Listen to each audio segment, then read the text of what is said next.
Fine student, इस class में हम लोग समझेंगे जो BIT का कॉन्सेप्ट है, बायलैटरल इन्वेस्टमेंट ट्रीटी। जो भारत का मॉडिफाइड जो BIT है, जिसको हम लोग मॉडल BIT कहते हैं, ये क्यों नहीं एक्सेप्टेबल है बहुत सारे कंट्रीज़ के लिए। इंडिया इससे पहले भी BIT बहुत साइन किया था बहुत सारे कंट्रीज़ के साथ, बट इंडिया का एक्सपीरियंस बहुत ही बुरा है। मैं बताऊंगा अभी क्या रीज़न है कि इंडिया का बहुत ही एक्सपीरियंस बुरा है इन टर्म्स ऑफ BIT, और भारत ने क्या नया प्रपोज किया है और कितना कारगर है अभी का मॉडिफाइड BIT। तो तीनों चीज़ को हम लोग कवर करेंगे इस क्लास में। GS पेपर 3 इकोनॉमिक डेवलपमेंट, और बहुत इंपॉर्टेंट टॉपिक है स्टूडेंट, ये बहुत ही इंपॉर्टेंट टॉपिक है in terms of attracting FDI। ठीक है, इन्वेस्टमेंट अट्रैक्ट करने के लिए ये बहुत इंपॉर्टेंट टॉपिक है BIT को समझना। तो पहले लेमन पर्सपेक्टिव समझते कि BIT का मतलब क्या होता है। BIT का मतलब होता है बायलैटरल इन्वेस्टमेंट ट्रीटी। इसमें एक कंट्री और दूसरे कंट्री इन्वॉल्व रहता है, जैसे इंडिया और UAE, इंडिया ऑस्ट्रेलिया, इंडिया और ताइवान, इस तरह दो कंट्री इन्वॉल्व रहेगा। और इसमें क्या होता है कि यदि इंडिया इन्वेस्टमेंट करता है ताइवान में, लेट से ताइवान के साथ हमारा BIT है, हाँ एग्जाम्पल के लिए बता रहा हूँ, लेट से ताइवान के साथ हमारा BIT साइन हुआ है, तो इंडिया जो इन्वेस्टमेंट करेगा तो उसको भी इक्वल ट्रीटमेंट भी मिलेगा ताइवान में, जैसे कि ताइवान का डोमेस्टिक प्लेयर इन्वेस्ट करता है। सिमिलरली यदि ताइवान से कोई इन्वेस्ट करता है इंडिया में, तो उस इन्वेस्टमेंट को भी वही ट्रीटमेंट मिलेगा जो कि यहाँ का डोमेस्टिक प्लेयर को ट्रीटमेंट मिलता है इन्वेस्टमेंट के लिए। और कोई भी डिस्प्यूट हो तो आराम से डिस्प्यूट सुलझा लिया जाए।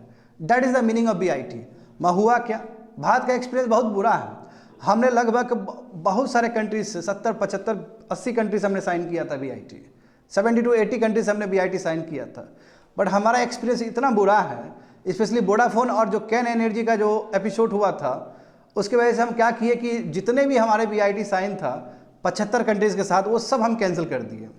तो मैं पहले एक स्टोरी बताना चाहूँगा कि हुआ क्या था, कुछ साल पहले की बात है। देखो, वोडाफोन एंड कैन एनर्जी, इसका एसेट इंडिया में है, बट इसका शेयर दूसरे कंट्री में था। ऐसा हो सकता है कि एसेट आपका प्रॉपरली बेस्ड हो इंडिया में, और इसका जो शेयर था तो शेयर का इनडायरेक्ट ट्रांसफ़र हुआ, एक कंट्री से लेकर दूसरे कंट्री के बीच में इनडायरेक्ट ट्रांसफ़र हुआ। तो हमारे इनकम टैक्स का जो एक्ट है उसमें ये चीज़ नहीं लिखा गया है कि यदि इनडायरेक्ट ट्रांसफ़र हो तो उसके ऊपर कोई टैक्स लगता है। फिर भी उस समय जब वोडाफोन और कैन एनर्जी ने अपना क्या किया कि इनडायरेक्ट जो शेयर है जो ट्रांसफ़र किया था, उसकी वजह से सरकार क्या की, यहाँ पे सरकार ने नोटिस दे दिया, टैक्स नोटिस दे दिया।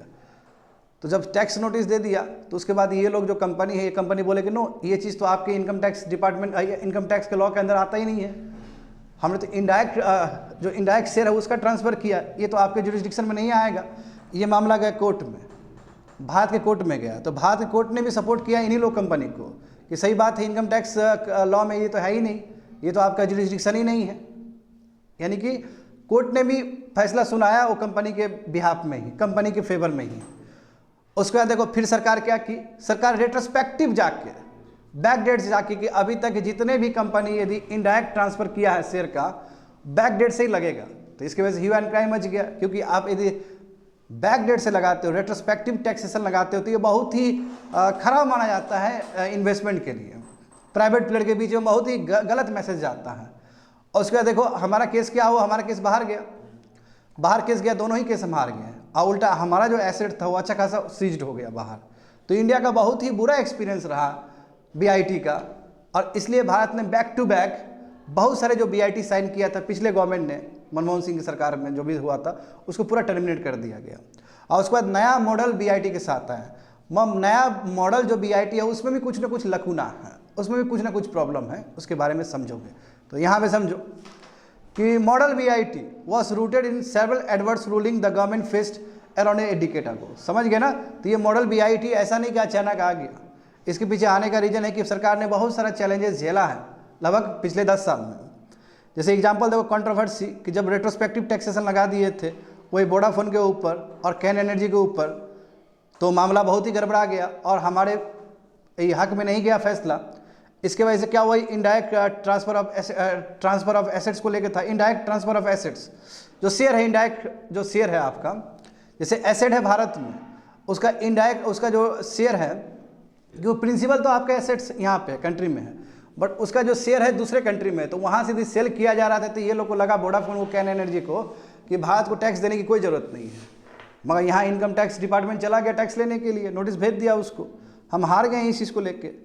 तो यहाँ पे देखो वही the rulings in both the cases, चाहे वो यहाँ पे हुआ हो, डोमेस्टिक रूलिंग हुआ हो, चाहे बाहर का रूलिंग हो, हमारे पक्ष में नहीं गया वो। हाँ देखो प्रॉब्लम क्या हुआ, सबसे बड़ा प्रॉब्लम ये हुआ कि भारत का जो अच्छा खासा जो एसेट था वो सीज्ड हो गया बाहर। तो उसके बाद सरकार पूरी तरीके से डिफेंसिव मोड पे चली गई, ऑफेंसिव नहीं डिफेंसिव मोड पे चली गई। और सरकार ने क्या किया, 2016 से लेकर 2021 तक लगभग 75 कंट्री से जो BIT साइन था उसको टर्मिनेट कर दिया, 75। ये बहुत बड़ा स्टेप है ना। और उसके बाद सरकार ने कहा कि हम नहीं आएंगे, मगर जिस हिसाब से परिस्थिति बना फिर सरकार को आना ही पड़ा। हमने BIT मॉडल BIT साइन किया कि नहीं किया, UAE के साथ साइन किया है, करेक्ट। तो 2016 में सरकार एक नया मॉडल के साथ आई, मॉडल BIT के साथ आई, और उसमें बहुत सारी चीज़ लगाई है, ठीक है। और क्या क्या है उसमें भी लकूना है, प्रॉब्लम्स। इसमें मैं बताता हूँ कि जो मॉडल BIT है उसमें क्या क्या चीज़ नया है जिसकी वजह से इन्वेस्टर अट्रैक्ट नहीं होने जा रहा है। नंबर 1 देखो बच्चे लोग, नंबर 1 क्या है कि जो पहले BIT में जो मोस्ट फेवर्ड नेशन का स्टेटस था या fair and equitable treatment doctrine का जो स्टेटस था वो ख़त्म कर दिया गया। तो तुम्हारे मन में सवाल होना चाहिए कि मोस्ट फेवर्ड नेशन का मतलब क्या होता है and fair and equitable treatment का मतलब क्या होता है। तो फर्स्ट समझते हैं most favoured nation. Most favoured nation का मतलब है कि यदि इन्वेस्टमेंट दुबई से आए या इन्वेस्टमेंट बेल्जियम से आए, दोनों को इक्वल ट्रीटमेंट देना, that is a most favoured nation, जो कि WTO में ये बहुत ही इंपॉर्टेंट है। WTO में ये चलता है। जब हमारा अटैक हुआ था, उड़ी अटैक हुआ था ना शुरू में, पुलवामा अटैक तो बहुत बात की बात है, उड़ी अटैक जब हुआ था तो इंडिया ने ना पाकिस्तान को जो दिया जा रहा था मोस्ट फेवर्ड नेशन, उसको स्ट्रिप कर लिया था। तो मोस्ट फेवर्ड नेशन का मतलब है कि हम इक्वल ट्रीटमेंट करेंगे, किसी भी नेशन से इन्वेस्टमेंट होगा तो उसको बायस नहीं करेंगे, सबका इक्वल ट्रीटमेंट। तो मोस्ट फेवर्ड नेशन वाला जो क्लॉज था पहले वाला BIT, उसको हटा लिया गया। दूसरा है fair and equitable treatment. Fair and equitable मतलब क्या, यदि बाहर से पैसा आता है और इंडिया का अपना अंदर से इन्वेस्टमेंट हो रहा था, दोनों को इक्वल ट्रीट करना, ये भी हटा दिया गया। तो जब देखो, जबकि नॉर्मली BIT सब में ये रहता है, अब मॉडल BIT में यदि हट गया तो मैं BIT का मतलब क्या रहा फिर। तो लोग को फिर जो बाहर के कंट्री वाले जो इन्वेस्टर हो गए उनको लाया कि भाई ये क्या हो गया। तो ये सबसे बड़ा लकूना अभी का। और दूसरा लकूना देखो, सब लकूना ही दिया गया, दूसरा लकूना सबसे बड़ा क्या है कि अभी जो डेफिनेशन इन्वेस्टमेंट का उसको नैरो डाउन कर दिया गया, छोटा कर दिया गया। अब क्या, पहले एसेट बेस्ड वन था, उसको इंटरप्राइज कर दिया गया। तो इसका मतलब है कि पहले एसेट बेस्ड वन था, अब इसको इंटरप्राइज करने का मतलब ये है कि केवल डायरेक्ट इन्वेस्टमेंट को ही प्रोटेक्ट किया जाएगा इस ट्रीटी में। यदि कोई फॉरेन पोर्टफोलियो इन्वेस्टमेंट आया तो उसको प्रोटेक्ट नहीं किया जाएगा। तो इससे भी लोग खफा रहेंगे कि जब हम FDI कर रहे हैं, डायरेक्ट इन्वेस्टमेंट कर रहे हैं, तब हम प्रोटेक्टेड है, और यदि हम शेयर मार्केट में FPI में लगा रहे हैं तो हम प्रोटेक्टेड नहीं है। तो बहुत सारे इन्वेस्टर इससे भी वो करेंगे कि हाँ ये गलत चीज़ है। तीसरा देखो, हाँ स्टेट के पास डिस्क्रिशनरी पावर है ये डिसाइड करने के लिए कौन से डिस्प्यूट में टैक्स इश्यू है और कौन से डिस्प्यूट में टैक्स इश्यू नहीं है। State will decide. ये भी प्रॉब्लम क्रिएट होगा। जैसे मान लो कि बाहर से आया, वो टैक्स का ही इशू है, स्टेट ने कहा कि ये टैक्स का इशू नहीं है, तो फिर किसी ने कुछ नहीं कर सकता बाहर का इन्वेस्टर। यानी कि इशू जो है, डिस्प्यूट जो होगा, वो टैक्स वाला है या नहीं है, ये डिसाइड करने वाला पावर किसके पास है, स्टेट के पास है। तो ये भी ये इससे भी तो इन्वेस्टर लोग बोलेगा कि गलत चीज़ है, डिस्करेज हो जाएगा, जाहिर सी बात है। समझ गए ना। एंड फोर्थ वन देखो, फोर्थ वन में क्या लिखा गया है कि इसमें यह बताया गया कि कम से कम आपको सबसे पहले, मान लो कोई भी डिस्प्यूट हुआ तो जो भारत का जो अपना व्यवस्था है उसको पहले यहाँ पे सुलझाना होगा। आपको डोमेस्टिक जितने भी लीगल रेमेडीज है यहाँ पे देखिए 5 साल तक आपको देखना है, यदि नहीं हुआ तब जाकर आप इंटरनेशनली ले जा सकते, क्योंकि इंटरनेशनली हमारा बहुत बुरा एक्सपीरियंस है कैन एनर्जी और वोडाफोन का। मैं दूसरी बात है कि भारत का सिस्टम जो जुडिशरी सिस्टम है बहुत ही स्लो पेस है, सब जानता है ये लोग। इंडियन जस्टिस सिस्टम बहुत ही स्लो पेस में चलता है, और 5 साल तक वेट करना, और 5 साल के बाद ही मामला ले जा सकते हो, तो ये भी कहीं ना कहीं इन्वेस्टर के लिए फेवरेबल नहीं है। समझ गए ना। तो यहाँ पे देखो 2016 से लेके अभी तक हमने बहुत सारा मॉडल BIT साइन किया है। बस सबसे बड़ा सवाल है कि जो एग्जैक्टली जो पेपर में हम लिखे हैं मॉडल BIT के बारे में, जो अभी पढ़ा रहे हैं, क्या उसी फॉर्म में हमने किया है दूसरे कंट्री के साथ साइन? तो ऐसा नहीं है।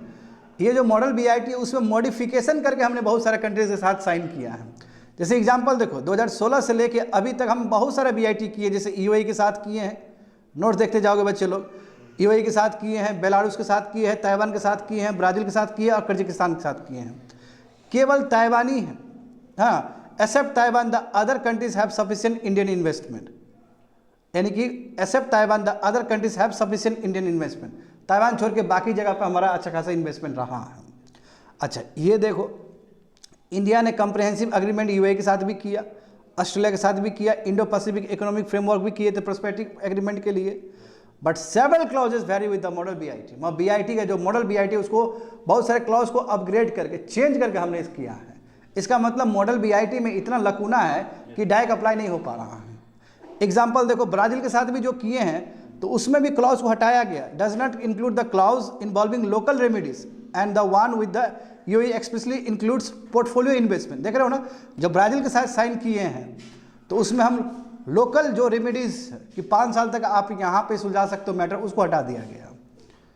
और दूसरा बात है, जो यूएई के साथ जो साइन किए हैं उसमें पोर्टफोलियो इन्वेस्टमेंट को भी डाल दिया गया। इसमें कहा गया था एफडीआई को ही केवल इन्वेस्टमेंट माना जाएगा, प्रोटेक्टेड होगा।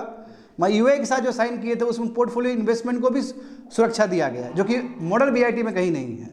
सम agreements have shorten the time frame to exist, और बहुत सारा तो अग्रीमेंट ऐसा भी हुआ जहाँ पे जो लीगल रेमेडीज है जो 5 साल के लिए बोला गया उसको कम करके भी साइन किया गया है। तो कहने का मतलब मॉडल बीआईटी में अपने आप में लकूना है, और इस वजह से अलग अलग कंट्रीज जो हम साइन कर रहे हैं तो मॉडिफाई करके साइन कर रहे हैं। तो urgent need of the hour क्या है कि ये जो मॉडल बीआईटी फ्रेमवर्क है उसको रिवैम्प करिए, ठीक करिए, ताकि वो फिजिबल हो सके और दूसरा कंट्री का जो इन्वेस्टर वो रियल में ही अट्रैक्ट हो सके कंट्री में। That's it, completed.